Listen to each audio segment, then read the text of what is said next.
ఏది అయినా ట్రై చెయ్యి ఆచి చికెన్ మసాలా. ఆచి చికెన్ మసాలా. కేంద్ర కేబినెట్ విస్తరణకు రంగం సిద్ధమవుతుంది. సోమవారం లేదా ఆదివారం కేంద్ర కేబినెట్ లో మార్పులు చేర్పులు జరిగే అవకాశాలున్నాయని తెలుస్తుంది.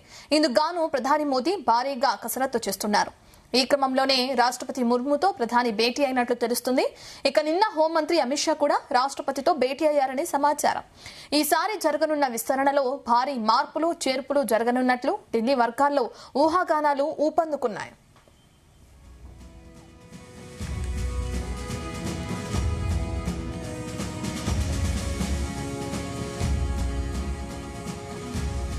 కేంద్ర కేబినెట్ విస్తరణకి రంగం సిద్ధమవుతుంది. దానికి సంబంధించిన పూర్తి డీటెయిల్స్ మా చీఫ్ న్యూస్ కోఆర్డినేటర్ రాధాకృష్ణ అందిస్తారు. రాధాకృష్ణ, ఆదివారం లేదా సోమవారం ఈ విస్తరణకి సంబంధించిన ముహూర్తాన్ని ఫిక్స్ చేస్తున్నట్లు తెలుస్తుంది. ఎటువంటి కసరత్తు చేస్తున్నారు మోదీ? Good morning రత్త. కేంద్ర మంత్రివర్గ విస్తరణలో భారీ మార్పులు అదేవిధంగా చేర్పులు ఉండే అవకాశం కనబడతా ఉంది. సో గత వారం 10 రోజులుగా కూడా ఢిల్లీ వర్గాల్లో పెద్ద ఎత్తున ప్రచారం జరుగుతోంది. ఎప్పుడైతే ప్రధాని నరేంద్ర మోడీ రాష్ట్రపతి ద్రౌపది ముర్మును కలిశారు, దీనికి మరింత బలాన్ని చేకూర్చాయి. అయితే తాజాగా ఇప్పుడు కేంద్ర హోంశాఖ మంత్రిగా ఉన్నటువంటి అమిత్ షా కూడా రాష్ట్రపతిని కలవడంతో రాబోయే 2-3 రోజుల్లోనే అత్యంత మనకు అక్కడ ఉన్నటువంటి పరిస్థితుల ఆధారంగా చూస్తే రాబోయే 2-3 రోజుల్లోనే ఏ క్షణంలోనైనా ఈ యొక్క మంత్రివర్గ విస్తరణకు సంబంధించి ఇప్పుడు మంత్రివర్గంలో మార్పులు చేర్పులకు సంబంధించి కొంత ఒక అధికారికంగానే ఒక ప్రకటన వెలువడే అవకాశం ఉంది. అన్ని అనుకుంటే ఆదివారం లేదా సోమవారం రోజున ఈ యొక్క మంత్రివర్గానికి సంబంధించినటువంటి కొత్త మోడీ కేబినెట్ లో కొత్తగా మంత్రులకు చేరే అవకాశం ఉంటుంది తెలుస్తోంది. సో ఈ నేపథ్యంలో అసలు ఉన్నట్టుండి ఇప్పుడు ఎందుకు మంత్రివర్గ విస్తరణలో మార్పులు చేర్పులు చేయాలని మోడీ అమిత్ షా ఎందుకు భావిస్తున్నారు అనే దానికి రకరకాలుగా ఊహాగానాలు తెరపైకి వస్తున్నాయి. కానీ అల్టిమేట్ గా ఇప్పుడు కనిపిస్తున్నటువంటి నేపథ్యంలో మొత్తంగా కూడా దేశవ్యాప్తంగా కూడా బీజేపీ ఇప్పుడిప్పుడే బలం పుంజుకుంటుంది.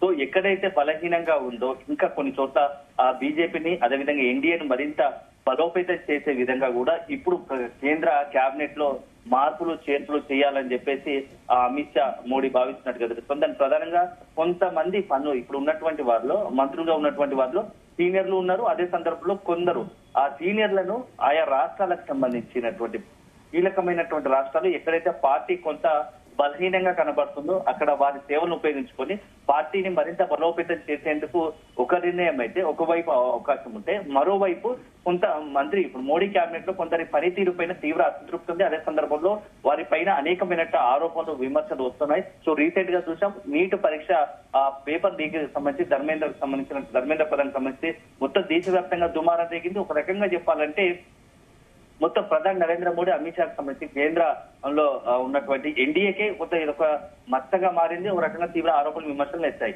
ఈ నేపథ్యంలో ధర్మేంద్ర ప్రధాన్ ను తప్పిస్తారు. దీంతో పాటుగా పలువురి రాష్ట్రాలకు సంబంధించి ఆయా రాష్ట్రాలు కావచ్చు దేశవ్యాప్తంగా ఆ మంత్రుల పనితీరు పైన అదేవిధంగా వారిపైన వస్తున్న ఆరోపణలు విమర్శలకు సంబంధించి పూర్తి స్థాయిలో చెక్ పెట్టాలి. ఎవరైతే ఆరోపణలు విమర్శలు ఎదుర్కొంటున్నారో వాళ్ళందరినీ కూడా పక్కకు పెట్టాలని చెప్పేసి మోడీ భావిస్తున్నట్టుగా తెలుస్తోంది. ప్రస్తుతం ప్రధాని ఈ రోజు రేపు మొత్తంగా కూడా సీషెల్స్ పర్యటనకు వెళ్ళబోతున్నారు. సో ఈ శుక్ర శని ఆదివారాల్లో అర్ధరంగా మరి అందుబాటులోకి వచ్చే అవకాశం ఉంది. ఈ నేపథ్యంలో ఆదివారం తర్వాత ఆదివారం సోమవారం ఈ 2 రోజుల్లో ఎప్పుడైనా ఈ కేంద్రానికి సంబంధించి మంత్రివర్గంలో మార్పులకు అవకాశం ఉందని చెప్పేసి ఇటు బీజేపీ వర్గాల నుంచి కూడా సమాచారం అందుతోంది. సో ఇప్పుడు దాంట్లో అత్యంత కీలకంగా ఇప్పుడు అత్యంత కీలకమైన పదవుల్లో ఉన్న వారు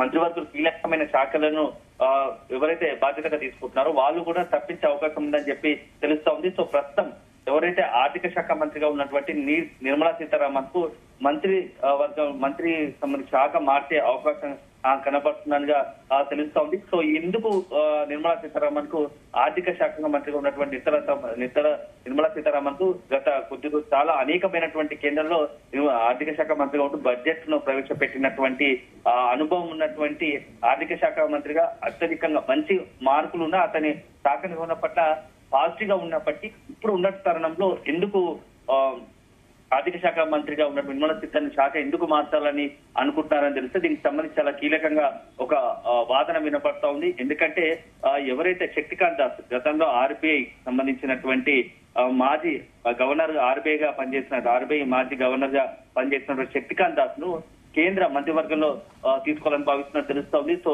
శక్తికాంత్ దాస్ కు ఆర్థిక శాఖ మంత్రిగా ఇచ్చే అవకాశం కనపడుతున్నది తెలుస్తుంది. ఎందుకంటే ప్రస్తుతం ఒకవైపు ప్రపంచవ్యాప్తంగా అదేవిధంగా దేశంలో కూడా కొంత ఆర్థిక సంక్షోభానికి ఏమైనా అవకాశాలు ఉన్నాయా? ఎందుకంటే గత కొద్ది రోజులుగా కూడా వినపడుతోంది. దానికి కారణం పశ్చిమాసియా యుద్ధంతో పాటుగా అనేక కారణాలు ఉన్నాయి. ఈ నేపథ్యంలో సో ఆర్థిక శాఖ మంత్రిగా శక్తికాంత్ దాస్ చాలా అనుబంధాలున్న వ్యక్తి కాబట్టి సో అతన్ని తీసుకుంటే బాగుంటుంది. ఇప్పుడు దేశాన్ని మరింత ఆర్థికంగా పురోగతిగా నడిపించాలంటే కొంత ఆర్థిక రంగ నిపుణులు అయితే బాగుంటుంది. సో నిర్మలా సీతారామన్ తన యొక్క శాఖను చాలా చక్కగా నిర్వహిస్తున్నప్పటికీ మరింత దేశ ప్రస్తుతం ఉన్నటువంటి ఆర్థిక పరిస్థితి దృష్ట్యా శక్తికాంత్ దాస్ ను మంత్రివర్గం తీసుకుంటే నిర్మలా సీతారామన్ కు శాఖ మార్చే అవకాశం ఉందని చెప్పేసి తెలుస్తోంది. ఇక విద్యాశాఖ మంత్రి ధర్మేంద్ర ప్రధాన్ కు ఆరోపణలు వచ్చిన నేపథ్యంలో నీటి పరిశ్రమ అతను ఏకంగా తప్పిస్తారని కూడా చర్చ జరుగుతుంది. దీంతో పాటుగా పలువురు కేబినెట్ మంత్రులు శాఖలు మారుతాయని చెప్పేసి కూడా ఇప్పటికే వాళ్ళకు స్పష్టంగా కొంత సమాచారం అనేది తెలుస్తోంది. గత కొద్ది రోజులుగా వారం 10 రోజుల్లో కూడా మోడీ ప్రధాని నరేంద్ర మోడీ అమిత్ షా కూడా మొత్తంగా కూడా అందరి మంత్రులకు సంబంధించి శాఖలకు సంబంధించినటువంటి రివ్యూ చేస్తున్నారు. సో ఎవరు తమ శాఖలను చక్కగా నిర్వర్తిస్తున్నారు, ఎవరి శాఖలో వైఫల్యం చేస్తున్నారు, సరిగా నిర్వర్తించలేకపోతున్నారు అన్ని కూడా కొంత వీటిపై దృష్టి పెట్టినట్టుగా తెలుస్తోంది. ఈ నేపథ్యంలోనే ఇప్పుడు ఈ యొక్క కేంద్ర మంత్రివర్గ విస్తరణకు సంబంధించి మార్పు చేర్పులకు సంబంధించి చర్చ కనబడుతోంది. అంటే రాధాకృష్ణ ప్రధానంగా మీరు అన్నట్లుగానే మార్పులు చేర్పుల అంశం ఉత్కంఠభరితంగా మారిన నేపథ్యంలో మరి తెలంగాణ పరిస్థితి ఏంటి? తెలంగాణలో ఇప్పటికే మొత్తం 8 మంది బీజేపీలు ఉన్నారు. అందులో కిషన్ రెడ్డి, బండి సంజయ్ గురించి మనకు తెలిసిందే. ఎవరికి అవకాశం కల్పించే అవకాశం ఉంది? ఎవరి పేర్లు తెరపైకి వస్తున్నాయి? ప్రస్తుతం ఉన్నటువంటి విస్తరణ కేవలం తెలంగాణకు సంబంధించిందో లేకుంటే ఒక ఆంధ్ర తెలుగు రాష్ట్రాలకు సంబంధించిన అంశం కాదు. దేశవ్యాప్తంగా కూడా రకరకాల ఉన్నటువంటి ఇప్పుడు పరిస్థితులకు అనుగుణంగా ఎందుకంటే రాజకీయంగా ఎన్డీఏను మరింత బలోపేతం చేయడం, అదే సందర్భంలో వచ్చే ఎన్నికలు సాధారణ ఎన్నికలు ఎందుకంటే జమిలీ ఎన్నికలు అంటున్నారు కాబట్టి సో మొత్తంగా కూడా దేశవ్యాప్తంగా కూడా బీజేపీని మరింత బలోపేతం చేసుకునేందుకే ఒక వ్యూహాత్మకంగానే ఇప్పుడు అడుగులు వేస్తాం. ఈ నేపథ్యంలో తాజాగా కూడా ఏంటంటే పలు రాష్ట్రాలు ఇప్పుడు ఈ మధ్యకాలంలో చూస్తాము. ఒక మహారాష్ట్రకు సంబంధించి ఉద్ధవ్ ఠాక్రేకి సంబంధించినటువంటి వర్గం అంతా కూడా శివసేన సంబంధించిన ఉద్ధవ్ ఠాక్రే వర్గం అంతా కూడా 6 ఎంపీలు బీజేపీ వైపు ఎన్డీఏకు మద్దతు ఇస్తున్నట్టుగా ప్రకటించారు. ఈ నేపథ్యంలో వారికి కొంత అవకాశం కల్పిస్తారు అనేది ఒక చర్చ ఉంది. దీంతో పాటుగా వెస్ట్ బెంగాల్ జరుగుతున్న పరిణామాలు తెలిస్తే వెస్ట్ బెంగాల్ ఉన్నటువంటి ఒక చీలిక వర్గం పెద్ద ఎత్తున అంటే 20 మంది ఎంపీలు వాళ్ళంతా కూడా ఎన్డీఏకు మద్దతు ఇస్తున్నట్టుగా కూడా ప్రకటించారు. ఈ నేపథ్యంలో కొంత ఎక్కడైతే రాష్ట్రాలకు సంబంధించి కీలకంగా ఉన్నారో అట్లాంటి వాటికి సంబంధించి కీలకమైనటువంటి ఈ మొత్తం వ్యవహారం వెనుక కూడా అత్యంత అవకాశం ఇస్తారని చర్చ జరుగుతుంది. సో బీహార్ లో చూసాం, బీహార్ లో ముఖ్యమంత్రిగా ఉన్నటువంటి నితీష్ కుమార్ తప్పించి రాజ్యసభ అవకాశం ఇచ్చారు కాబట్టి అతనికి చాలా అంటే ఇప్పుడు ఉన్నటువంటి సీనియర్ మోస్ట్ గతంలో ముఖ్యమంత్రిగా పనిచేస్తారు కాబట్టి ఒక పదవి మంత్రి కేంద్రంలో అత్యంత కీలకమైన మంత్రి పదవిని ఇవ్వాల్సి ఉంటుంది కాబట్టి ఇప్పుడు నితీష్ కుమార్ కూడా ఇచ్చే అవకాశం ఉంది. అదే సందర్భంలో తెలుగు రాష్ట్రాలకు సంబంధించి మొత్తంగా కూడా ఆల్రెడీ ఆంధ్రప్రదేశ్ ఎన్డీఏ భాగస్వామ్యం కాబట్టి ఇప్పటికీ కేంద్ర మంత్రి వర్గంలో విస్తరణలో భాగస్వామ్యులు ఉన్నారు. సో మంత్రులుగా పనిచేస్తున్నారు. కానీ ఇప్పుడు బీజేపీ అదేవిధంగా ఇటు టీడీపీకి సంబంధించినటువంటి మంత్రుల నేపథ్యంలో వారి శాఖలు మారే అవకాశం ఉంటుంది. కొంత కీలకమైన శాఖలకు ఇచ్చే పరిస్థితి కనబడుతుంది. దీంతో పాటుగా ఇంకొక మంత్రి పదవి ఇస్తారు ఆంధ్రప్రదేశ్ కి సంబంధించి ఒక మంత్రివర్గంలో ఇంకొకరికి అవకాశం ఇచ్చే పరిస్థితి ఉందని చెప్పి చర్చ జరుగుతుంది. అయితే అది బీజేపీకా జనసేనక అనేది మాత్రం ఇప్పటికి ఇంకా స్పష్టత లేదు. సో అది రాబోయే 2-3 రోజుల్లో దానికి మరింత స్పష్టత వచ్చే అవకాశం ఉంది. ఇక చాలా ఆసక్తిగా పరిణామం మీరు అన్నట్టుగా తెలంగాణ రాష్ట్రానికి సంబంధించి ఇప్పటికే కేంద్ర మంత్రివర్గంలో ఒకవైపు కిషన్ రెడ్డి ఉన్నారు కేంద్ర మంత్రివర్గంలో, మరోవైపు బండి సంజయ్ ఇద్దరు కీలకంగా ఉన్నారు. ఇలాంటి తరుణంలో ఇప్పుడు మంత్రివర్గంలో కొంత తెలంగాణ నుంచి ప్రాతినిధ్యం కల్పిస్తారా లేదా అనేది ఒక చర్చ ఉంది. అయితే ఇప్పుడు ఉన్న ఇద్దరికి తోడు మరొకరికి అవకాశం కల్పిస్తారు అనేది ఒక చర్చ ఉంది. దానికి ప్రధానంగా ఎందుకంటే బీజేపీ నెక్స్ట్ ఒకవైపు దేశవ్యాప్తంగా బీజేపీ తదుపరి లక్ష్యము తెలంగాణలో అధికారానికి రావడానికి చాలా సీరియస్ గా దృష్టి పెట్టినట్టుగా తెలుస్తోంది. ఎందుకంటే సౌత్ ఇండియాలో అత్యంత కీలకమైన రాష్ట్రం.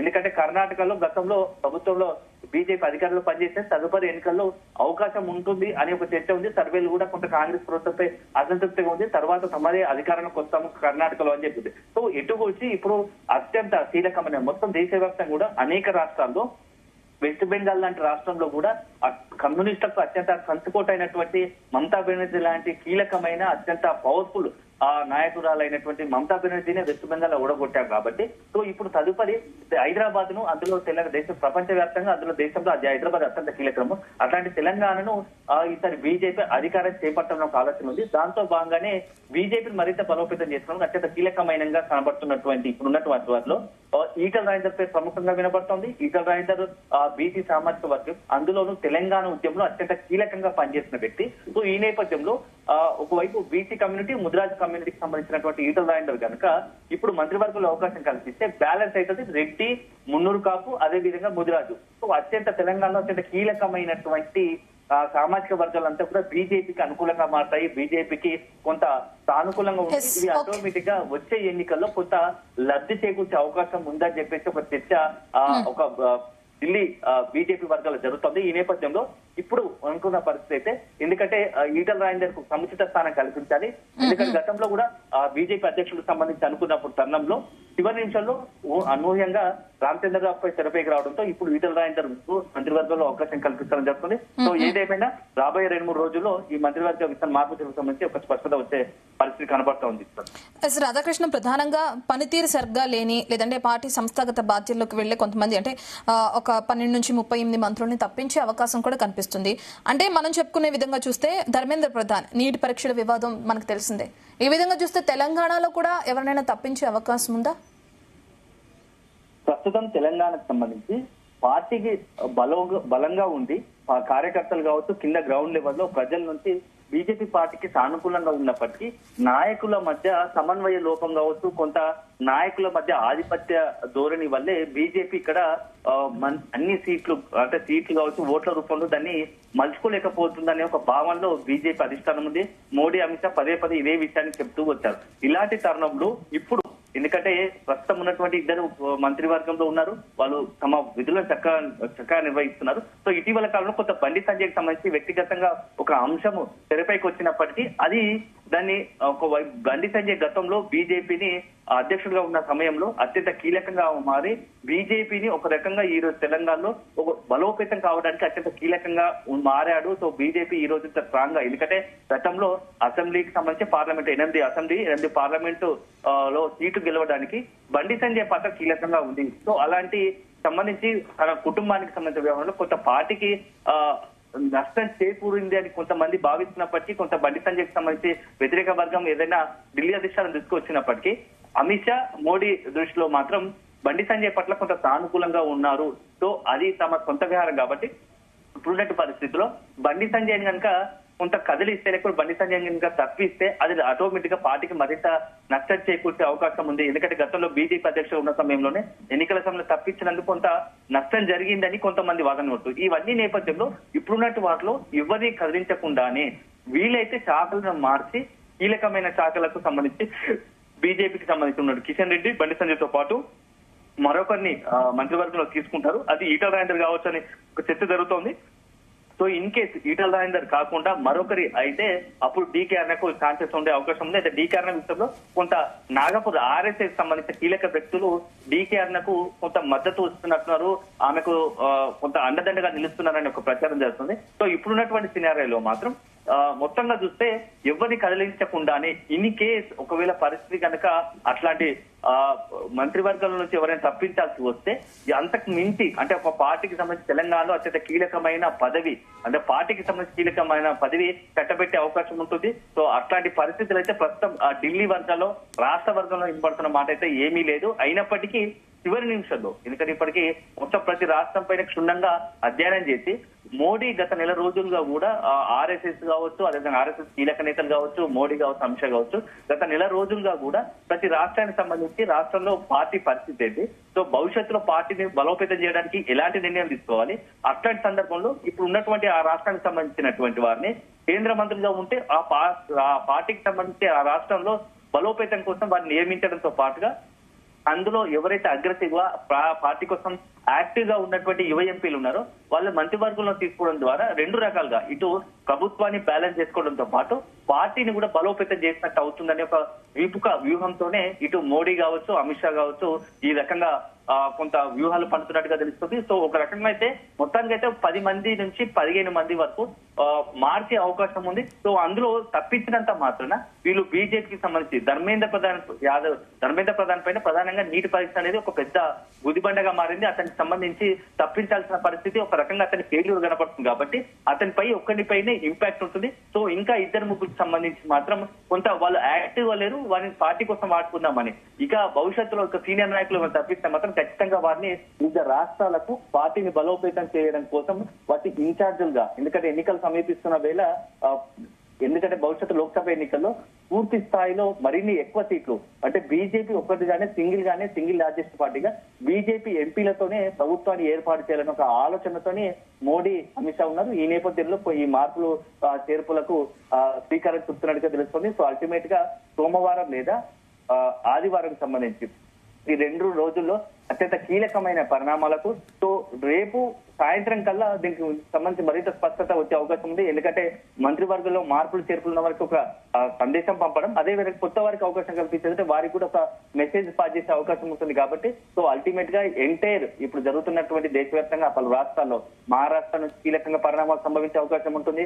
బీహార్ సంబంధించి అదేవిధంగా వెస్ట్ బెంగాల్ తో పాటుగా ఇతరత్ర తెలంగాణ, కర్ణాటక ఇటు కొన్ని కీలకమైన రాష్ట్రాలకు సంబంధించి ముఖ్యంగా ఈసారి మాత్రం మంత్రివర్గ విస్తరణ పూర్తి స్థాయిలో సౌత్ ఇండియా టార్గెట్, దక్షిణాది రాష్ట్రాల టార్గెట్ కానీ కొంత కీలకమైన పరిణామాలకు అవకాశం ఇస్తున్నట్టు తెలుస్తోంది.